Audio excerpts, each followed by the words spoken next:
Baik, Assalamualaikum warahmatullahi wabarakatuh. Perkenalkan, nama saya Herjuno Darpito Wijoyo, NPM 217555050. Saya dari Prodi D4 Akuntansi Perpajakan 5B. Baik, di sini saya akan menjelaskan akuntansi pendapatan dan piutang. Mata kuliah akuntansi sektor publik. Baik, kita ke slide selanjutnya. Itu ada struktur organisasi pemerintah daerah. Mari kita lihat lembaga perangkat daerah Kabupaten Pamekasan sesuai dengan peraturan pemerintah nomor 41 tahun 2007. Bupati, wakil bupati, dan sebelah kanan itu ada instansi vertikal departemen atau non departemen, dan sebelah kiri itu ada DPRD. Nah, di situ ada garis putus-putus dan garis lurus. Maksud dari garis putus-putus ini berarti bupati dengan DPR dan instansi vertikal departemen atau non-departemen itu berbentuk garis koordinasi. Namun, kalau dia berbentuk garis lurus kayak ke sekretaris daerah, itu dia berbentuk garis komando.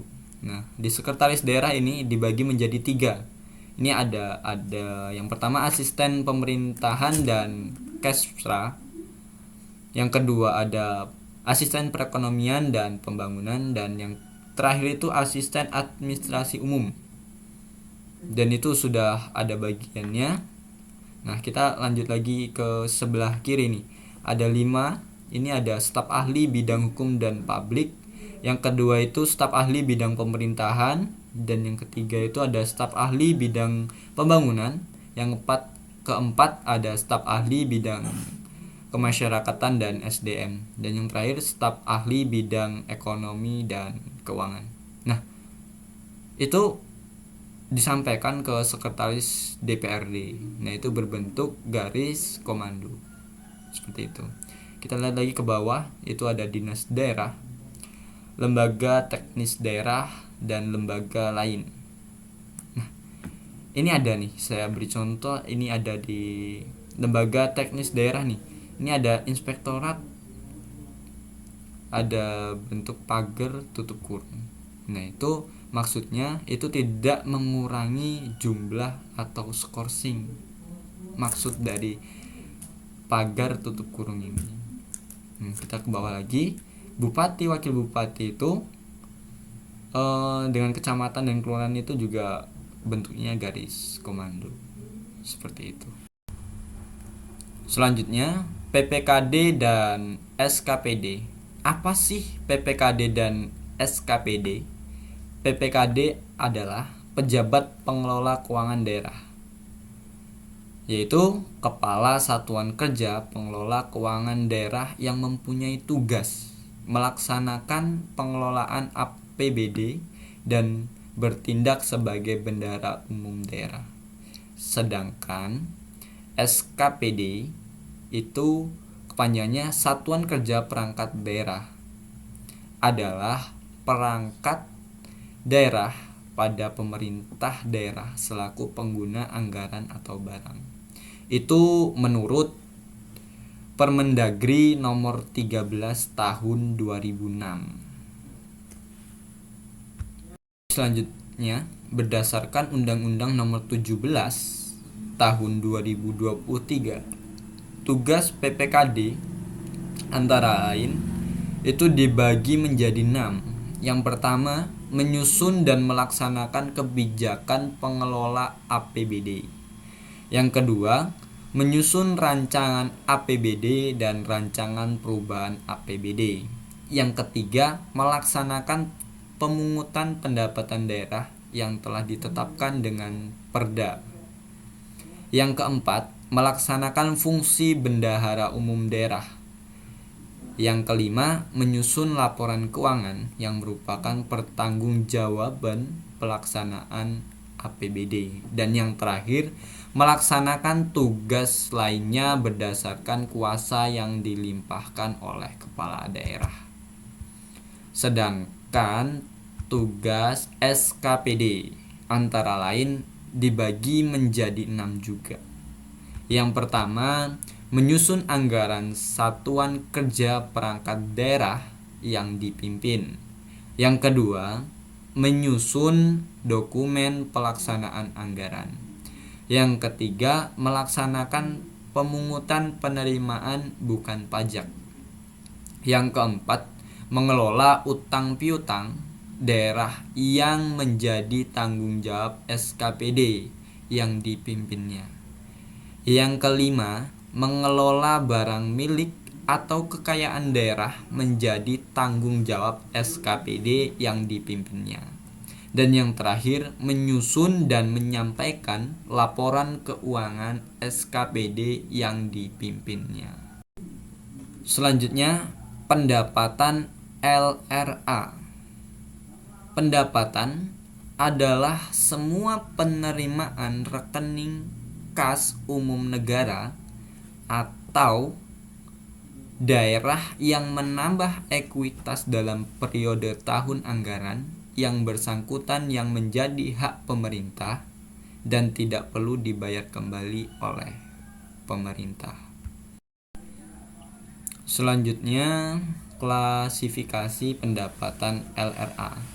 Itu ada 3, pendapatan asli daerah atau PAD, yang kedua pendapatan transfer, dan yang ketiga lain-lain pendapatan daerah yang sah. Itu bisa kita lihat juga di bagian sebelah kanan. Ini ada 28 nih. Ada pendapatan asli daerah, pendapatan transfer, dan pendapatan pemerintah pusat dan lainnya. Seperti itu. Selanjutnya, prinsip akuntansi pendapatan daerah LO. Pendapatan LO diakui saat yang pertama, timbulnya hak atas pendapatan LO. A. Pendapatan yang diperoleh berdasarkan peraturan perundang-undangan. Yang B. Pendapatan yang diperoleh sebagai imbalan atas suatu pelayanan yang telah selesai diberikan berdasarkan peraturan perundang-undangan. Dan yang kedua, pendapatan direalisasi atau adanya aliran masuk sumber daya ekonomi untuk mengikuti pendapatan LO yang berupa hak yang telah diterima oleh pemerintah tanpa didahului adanya penagihan. Kode akun LRA PAT itu ada laporan realisasi anggaran. Ada pendapatan LRA, belanja, transfer, dan pembiayaan. Sedangkan kode akun LO itu laporan operasional, ada pendapatan LO dan beban.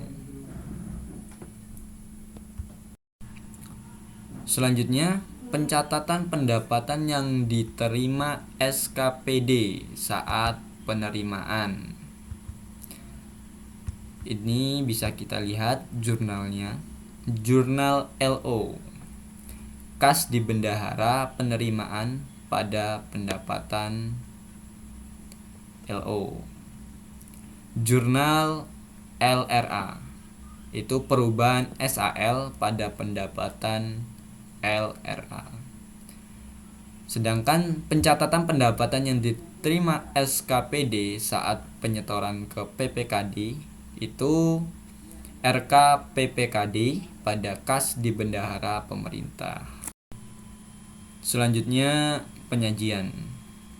Pendapatan LRA disajikan di laporan realisasi anggaran atau LRA, sedangkan pendapatan LO disajikan di laporan operasional. Selanjutnya, akuntansi piutang. Piutang adalah hak tagih pemerintah kepada pihak lain yang belum diterima pembayarannya. Hak tagih tersebut bisa berasal dari kewenangan Pemda, misalnya untuk pemungut pajak daerah, retribusi daerah, atau hak tagih karena memberikan pinjaman kepada pihak lain. Selanjutnya jenis piutang. Piutang itu ada dua, piutang pendapatan dan piutang lainnya. Piutang pendapatan adalah piutang atas pendapatan pemerintah yang berupa, itu ada 8. Yang pertama piutang pajak, yang kedua piutang retribusi, yang ketiga piutang hasil kekayaan daerah yang dipisahkan, yang keempat piutang lain-lain PAD yang sah, yang kelima piutang transfer pemerintah pusat, yang keenam piutang bantuan kekayaan, yang ketujuh piutang hibah, dan yang terakhir itu piutang pendapatan lainnya. Sedangkan piutang lainnya yang termasuk piutang lain-lain adalah piutang bagian lancar tagihan jangka panjang. Selanjutnya ini ada pengakuan piutang. Yang pertama, telah diterbitkan surat ketetapan. Yang kedua, telah diterbitkan surat penagihan dan telah dilaksanakan penagihan. Ini kita lihat contoh pencatatannya. Kita masukkan tanggal, kode akun, nama akunnya piutang itu di debit, dan pendapatan LO itu di kredit. Selanjutnya penyajian. Penyajian ini ada 3.